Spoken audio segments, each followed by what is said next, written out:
চাপাতি নিয়ে, অস্ত্র নিয়ে, রামদা নিয়ে, হকি স্টিক নিয়ে 5 আগস্টের পর এখনো সেই ছাত্র রাজনীতি এই জেনারেশন এটা পছন্দ করে না। মাননীয় স্পিকার, রাজনীতির সৌন্দর্য হলো ডিবেট, এবং সেখানে থাকবে সমালোচনা, সেখানে থাকবে আলোচনা, এবং সে আলোচনাটা হবে গঠনমূলক, এবং জনগণ সেই প্রত্যাশাই আমাদের কাছে করে বিদায়। এই যে জুলাই সর্বশেষ এই আন্দোলনে আমাদের প্রতি প্রত্যাশা অনেক বেড়ে গিয়েছে। আজকে আমরা এই পার্লামেন্টে অথবা রাজনৈতিক মঞ্চে কেউ অশালীন বক্তব্য রাখবো, এদেশের মানুষ তো পছন্দ করেই না। এই প্রজন্ম আমাদের কাছে তা কোনোভাবেই প্রত্যাশাও করে না, চায়ও না। মাননীয় স্পিকার, আজকে সরকারি দল এবং বিরোধী দলের মধ্যে একটা কমিটি যেটা হয়েছে বর্তমান জ্বালানি সংকট নিয়ে, এটা খুবই পজিটিভ। আমি নতুনভাবে আশা করব যে আমাদের এই দেশে যে ছাত্র রাজনীতি চলছে, এই ছাত্র রাজনীতি নিয়েও কিন্তু আমরা এই পার্লামেন্টে গভীর আলোচনা তুলে ধরতে পারি।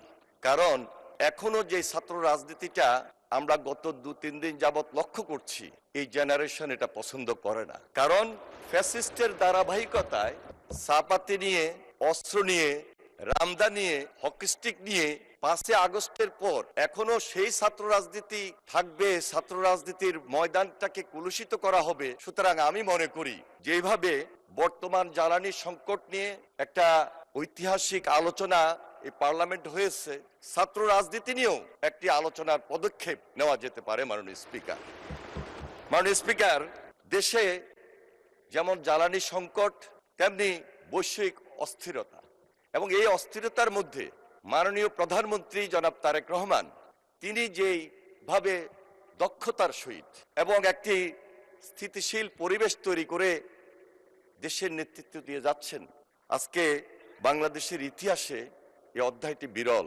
এবং এই জায়গাটাকে কেউ কেউ হয়তোবা বিভিন্ন দিক থেকে চেষ্টা করবে যেন এই পরিবেশটা যেন বজায় না থাকে।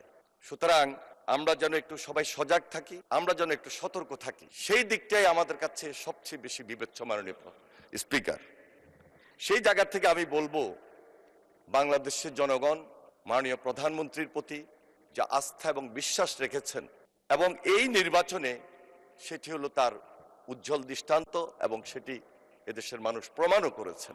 মাননীয় স্পিকার, নিউ ইয়র্ক ভিত্তিক টাইম ম্যাগাজিন, সেই ম্যাগাজিনে the most influential people of 2026 যে তালিকাটি প্রকাশ হয়েছে, সচরাচর এই ধরনের তালিকা প্রকাশ হলেও মাত্র 2 মাসের মাথায় মাননীয় প্রধানমন্ত্রী তার নেতৃত্ব যা ফুটিয়ে তুলেছেন, এবং সেখানে তার নামটি স্থান পেয়েছে।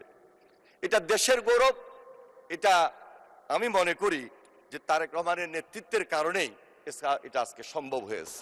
প্রেসিডেন্ট জিয়াউর রহমান মাত্র 3.5 বছর দেশ শাসন করেছিলেন। তার তীক্ষ্ণ দৃষ্টি, তার দূরদর্শিতা, ওনারই জ্যেষ্ঠ সন্তান জনাব তারেক রহমান অনুসরণ করছেন বেগম খালেদা জিয়ার নেতৃত্ব।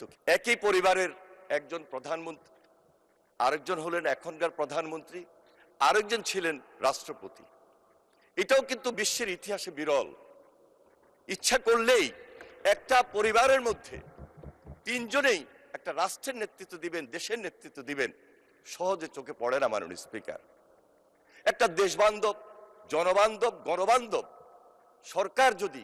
সরকারের পক্ষে যদি উনি কাজ না করতেন, তাহলে ওই পরিবারের পক্ষে এই যে অবস্থানটুকু তুলে ধরা, এটা হয়তো বা সম্ভব হতো না। মাননীয় স্পিকার, কিন্তু ওই পরিবারের মধ্যে যে একটা নেতৃত্ব সুলভ, সেটি আজকে প্রকাশ পেয়েছে তাদের পারিবারিক ধারাবাহিকতার মধ্য দিয়ে। মাননীয় স্পিকার, আমি 9ম জাতীয় সংসদে ওই আসনটিতে ছিলাম। বিরোধী দল আজকে যেখানে বসছেন সেখানেই ছিলাম। একজন ক্ষমতাধর প্রধানমন্ত্রীর সামনে বক্তব্য দিয়েছি। বক্তব্য দিতে অনেক সময় ভয়ে আমাদেরকে বক্তব্য দিতে হতো। এই পার্লামেন্টে আমাদেরকে আঙ্গুল দিয়ে, আমাদেরকে টার্গেট করে থ্রেট পর্যন্ত করা হতো। তারপরেও বক্তব্য রেখেছি সেদিন। মাননীয় স্পিকার, বক্তব্য রেখেছিলাম, এই অচল বাংলাদেশ সচল হবে, এই দুঃশাসনের বাংলাদেশ সুশাসনে পরিণত হবে যেদিন তারেক রহমান আসবে। মাননীয় স্পিকার, এই কথাটি বলেছিলাম সেদিন, তাই হয়েছে। আজকে মাত্র 2টি মাস তারেক রহমানের নেতৃত্বে আমরা এগিয়ে যাচ্ছি। আপনি ভুল ধরবেন, কিন্তু ভুলের পাশাপাশি কতটুকু শুদ্ধ, কতটুকু উত্তম, সেটাকে আগে বলে আমার ভুল ধরা উচিত। মাননীয় স্পিকার, আজকে তারেক রহমান তিনি আমাদের নতুন পথ দেখিয়েছেন, কিভাবে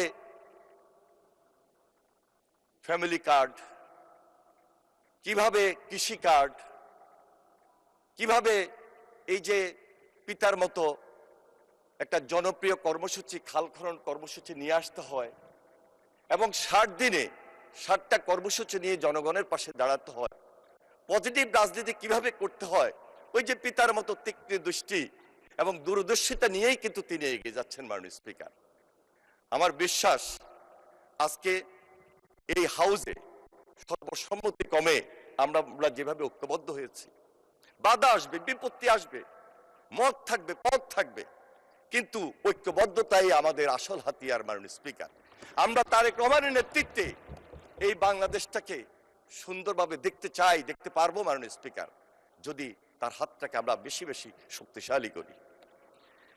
মাননীয় স্পিকার, তিনি বলেছিলেন নির্বাচনটা কঠিন হবে। আপনি সেই নির্বাচনে অংশগ্রহণ করেছেন, আমরাও এই নির্বাচনে অংশগ্রহণ করেছি, মাঠে গিয়ে বুঝেছি আসলে যে নির্বাচনটা কঠিন। এত টাকার ছড়াছড়ি কোত্থেকে আসলো মাননীয় স্পিকার, বুঝতে পারি নাই। আমি অনুরোধ করব, আজকে ইসলামী ব্যাংক নিয়ে কথা হচ্ছে, গত 1.5 বছরে যদি ইসলামী ব্যাংক নিয়ে আমরা একটু তদন্ত করি, হয়তো পাওয়া যাবে এই টাকাগুলো কোত্থেকে এসেছে। মাননীয় স্পিকার, করা উচিত, কারণ নির্বাচনে আচরণবিধিতে থাকবে আপনি কত টাকা খরচ করতে পারবেন, আর মাঠে গিয়ে দেখব কত টাকা খরচ হচ্ছে। মাননীয় স্পিকার, আমরা কথায় বলি একটা, কাজে হচ্ছে আরেকটা, এবং এই নির্বাচনে আমাদেরকে সেই পরিস্থিতি মোকাবেলা করতে হয়েছে। বৈষম্য বিরোধী ছাত্র আন্দোলন যারা করেছেন, আমি তাদেরকে অ্যাপ্রিসিয়েট করি। ডিবি অফিসে তাদের সঙ্গে দেখা হয়েছে, তাদেরকে মনোবল দিয়েছিলাম, সাহস দিয়েছিলাম, কিন্তু বৈষম্য বিরোধী ছাত্র আন্দোলনের যদি প্রকৃত নেতারা এবং সেই সংগঠনের নামে যদি তারা এই দেশের, মাননীয় মন্ত্রী, আপনি 2 মিনিটে কনক্লুড করেন। আমি শুধু এটাই বলবো, তারা যদি আরেকটা রাজনৈতিক দল না করে ওই বৈষম্য বিরোধী ছাত্র আন্দোলন নামেই থাকতেন, তাহলে ওই পাড়ের মাঝখানে আজকে তাদের সংখ্যা আরো বেশি বৃদ্ধি হতো। মাননীয় স্পিকার, কিন্তু তা হয় নাই। একটা নতুন রাজনৈতিক দল ওনারা করেছেন, কিন্তু সেই সুযোগটা ওনারা নিতে পারেন নাই। সুযোগটা নিতে পারতেন, হয়তো বা সরকারি দল এবং বিরোধী দলকে তারা পরামর্শ দিতে পারতেন খুব পজিটিভলি।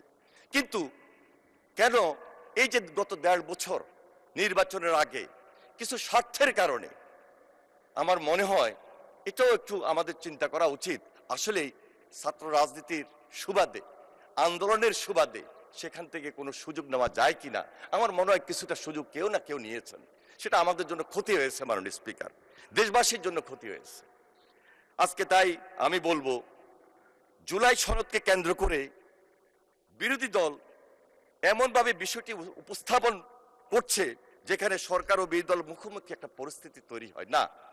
এই সুযোগটা দেওয়ার কোনো সুযোগ থাকতে পারে না, কারণ মাননীয় প্রধানমন্ত্রী জনাব তারেক রহমান বলেছেন, প্রতিটা লাইন, প্রতিটা শব্দ কোনোভাবেই যেন নড়চড় না হয়, সেইভাবেই আমরা জুলাই সনদকে বাস্তবায়ন করবো ইনশাআল্লাহ। মাননীয় স্পিকার, আমাদের নেত্রী বেগম খালেদা জিয়া, তিনি জেলখানায় ছিলেন, কারাবন্দী ছিলেন। কারাবন্দী থাকা অবস্থায় তার উপর অত্যাচার, নির্যাতন এবং তার উপর যে বিষ প্রক্রিয়া হয়েছিল, ধীরে ধীরে তিনি অসুস্থ হয়ে পড়েন।